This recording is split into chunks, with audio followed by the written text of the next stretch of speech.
Counterplans, as the name implies, are a counterproposal to the affirmative plan.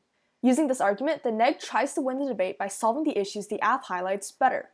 It's built on the idea of opportunity cost, that doing one thing will prevent us from doing something else, or it prevents us from accessing another net benefit. Counterplans begin with a counterplan text, which is structured like a plan text. This is the proposal. Next is the solvency advocate. This is usually a card that explains why the counterplan text is a good and doable idea. Sometimes, you can pull cards from the app's own solvency evidence instead of reading your own if their cards offer alternative solutions. That's what's known as a power move. The net benefit can come in two forms. First is internal, which is where people will sometimes have built-in advantages to counterplans, but this isn't very popular because of a certain argument called the permutation that we'll cover later.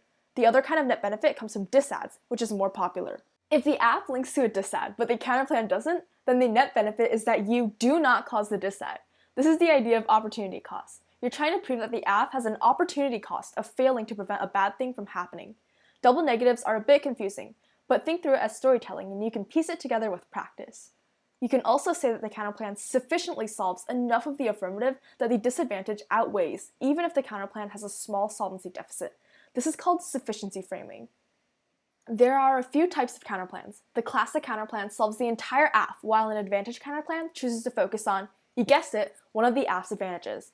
Plan-inclusive counterplans, also known as PICs, are counterplans that include the app in some way. They tend to agree with the general thesis of the app, but point out one portion that should be removed for one reason or another. As a result, they're referred to as picking out of a portion of the plan. Plan plus counterplans take the entire plan but add something else to it.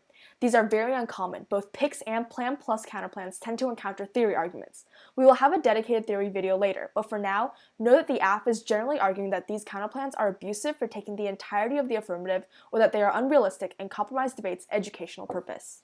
For counterplans, the neg must explain how the text solves the app's impacts through its own storytelling of the world and win a net benefit. If you do not have a net benefit, the counterplan is just an FYI to the app and doesn't actually prove that the app is a bad idea.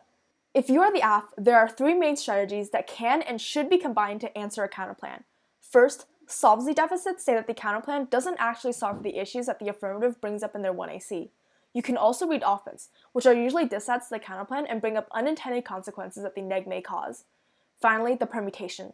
These will often make or break counterplan versus plan debates. Like the math term the name comes from, a permutation argues that there are multiple possibilities or combinations of the plan and the counterplan being done together. They fundamentally try to disprove the idea of opportunity costs, because if the counterplan and the plan can be done at the same time, then the counterplan is just an FYI, not a reason the app is a bad idea.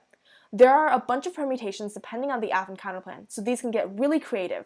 Perm do both, perm do the app and then the counterplan, and perm do the counterplan and then the app are just some examples.